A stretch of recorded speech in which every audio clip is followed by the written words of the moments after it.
Dito tayo ngayon sa ating warehouse. Actually, ito yung warehouse natin sa kabila.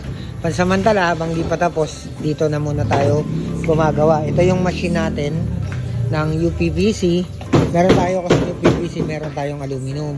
So, sa ngayon, medyo marami tayong project na gagawin. So, ayan, ito yung mga tao natin, mga kasama natin sa hanap buhay. Yung iba kasi nasa site, no? Ito si Sir Frank. Sir Frank, makita ka na naman. Yan, say hi. Po. Ano yung ginagawa mo? Kaya naglilinis po ng frame set. Mga Frame na? ibaba, ng mga pang-owning set. Pang-owning. Ayan. PVC ba yan? Opo, UPVC po. PVC.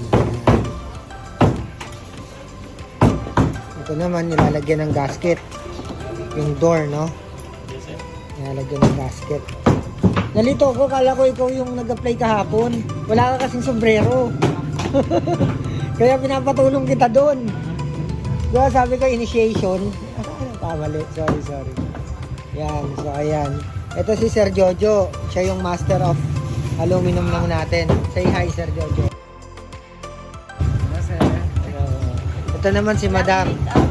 Wala raw siya may... Pakita mo naman yung uniform mo. Yan. Yo.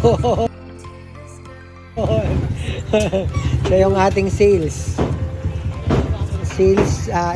executive ng Modern Frame. So ito yung mga bagong deliver na aluminum, no. Medyo marami po yan. Yung iba ipapadala pa natin sa ibang sa powder coating. So ito yung ginagawa natin ngayon is ang ating warehouse sa ngayon. Actually dito maglalagay tayo ng office. Ayusin pa yan. So ito yung ating warehouse, diyan tayo maggagawa ng gagawa ng aluminum, ng UPVC. Ayan. Kulot, kumusta ka, Kulot? Say hi.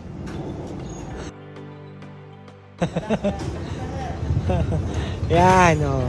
Pansamantala lang muna to kasi kailangan masarahan muna natin, oh. Kasi ito, gagawin na yung gate. Medyo mataas to. Nasa 3.5 to 4 meters ang height nito. Para kasyang-kasya yung mga doors. So, ayan.